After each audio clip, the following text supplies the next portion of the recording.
Hey everybody, how you doing? I'm Ben Griffith, and this is the Ben Griffith Breakdown. In today's episode, we are going to be talking about the continuing chaos that is happening in Minnesota and why this is not an ICE problem, but rather a Minnesota problem.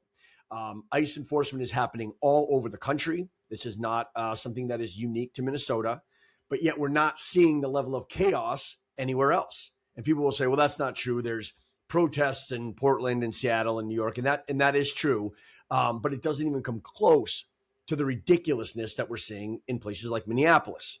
We're also not seeing police shootings, large-scale confrontations, constant violent clashes with federal officers, and any other states even close to this frequency. So at some point, you have to stop and you have to ask yourself this obvious question.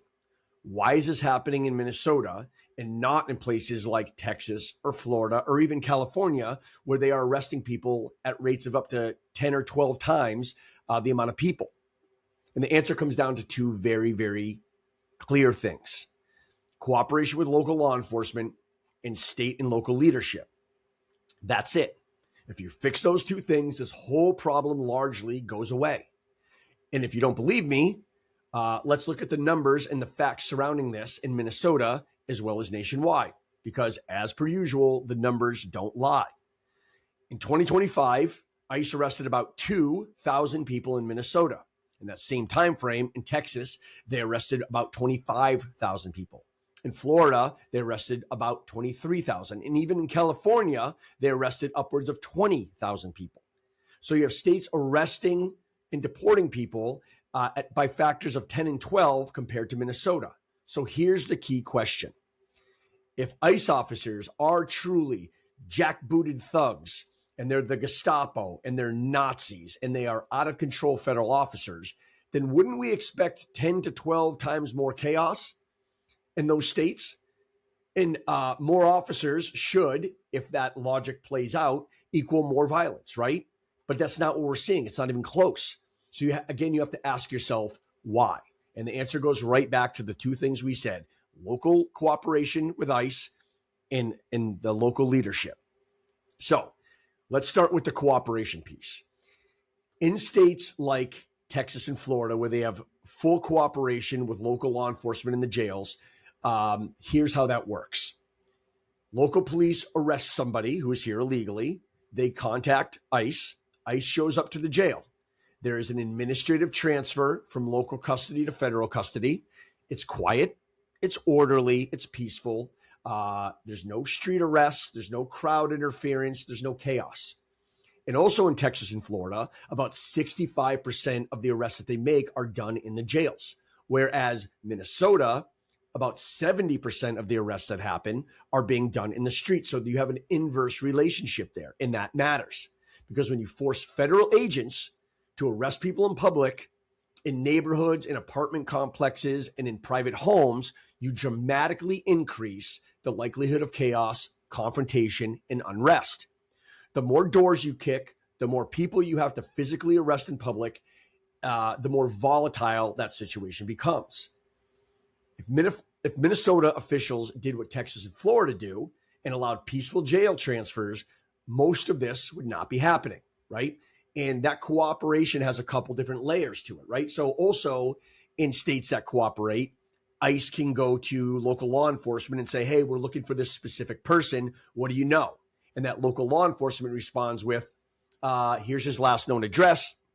These are the people he associates with. And this is where some of his family members live that he may be staying with.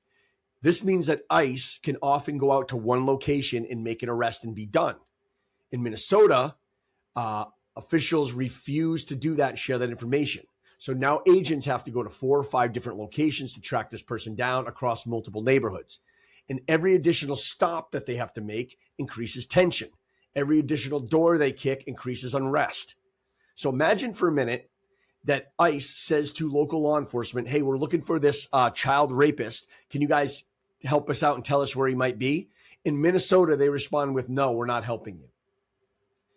So imagine leaving a child rapist on the street out of nothing more than spite. And again, this is a direct result of terrible, terrible state policy. And kind of just to continue that thread, imagine if Half of Minnesota's arrests happened in the jails instead of out on the street. Imagine if ICE agents only had to go to half is the amount of locations to locate people. The reduction in chaos would be exponential in that state.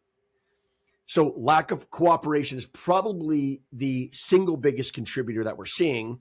But again, the other half of this is state and local leadership in that rhetoric. So the governor, the mayor, members of Congress, and other state officials have been using extreme and hyperbolic rhetoric that directly fuels confrontation. You have people like Tim Walz and Jacob Fry and Ilhan Omar, the lieutenant governor, Peggy Flanagan, saying things like, people are being kidnapped. ICE agents are the Gestapo. They're Nazis. They're executing people. They're invoking the Holocaust and Anne Frank. They're telling people, literally quoting, put your bodies on the line. All of this is absurd. It's all easily debunked. But that doesn't matter, because when state leaders say these things, people listen. And then those people go out into the streets, they confront federal agents, blow whistles in their face, throw objects at their vehicles, and they physically interfere with law enforcement. That job is already difficult enough without crowds actively trying to provoke and obstruct officers. And there are consequences of that rhetoric. And Renee Good and Alex Preddy were unfortunate casualties of that extreme rhetoric. State officials know exactly what happens when you inflame emotions like that. They know that people are going to go out into the streets, and they know that inevitably confrontation with armed federal officers can and eventually will lead to injury and death. Unfortunately, they don't seem to care, and I'll even take it a step further and speculate that some of them hope for these outcomes, and they hope for these outcomes because when somebody is harmed or killed, these politicians get to use those people as political martyrs. That is an unfortunate and harsh reality. So, 2 fixes that could happen tomorrow. First, tell every law enforcement agency in Minnesota to start cooperating with ICE. Simple. Secondly, have every state official go out to the public and tell them to not interact with ICE within 20 feet. Do not interfere or impede with their work. Tell them that once you cross that line, you are no longer peacefully protesting. And if you do that, you are risking arrest or physical harm.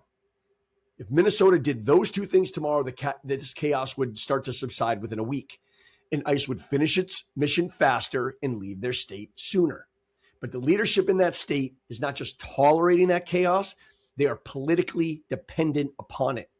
So none of this is likely to change anytime soon. So all the facts remain the same. Situation is exclusive to Minnesota. So the question becomes very simple. What are other states doing right that Minnesota simply refuses to do? And they're easy fixes, but the leadership will not implement them. And that's why this is, again, a Minnesota problem and not an ICE problem. Once you look at the numbers and the facts, there's really no other honest way to see it. And I'm going to add a bit of a commentary on this today, guys, because this, usually I stick with the facts and the figures, but this one has got me kind of amped up. So let me just say this. Democrats, not just in Minnesota, but all over the country and in, Congress, continue to complain about the manner in which ICE carries out its mission. But Democrats do not get to tell the Trump administration, nor DHS, how to fix the immigration crisis after 4 years of wide open borders, decades upon decades of sanctuary cities, after billions and billions of tax dollars have been spent on supporting illegal aliens. You don't get to create a problem and then bitch about the solution. It's like coming and burning my house down and having the audacity to oppose the manner in which I clean up the ashes, right? So anyways, guys, I'm going to leave it there. As always, questions and comments in the comment section below. Please share this video if you found it helpful, useful, informative. The more places it's shared, the more people that see it and the further that the message goes. Thanks again for tuning in, and I'll be back soon. Thanks a lot, guys. See you soon.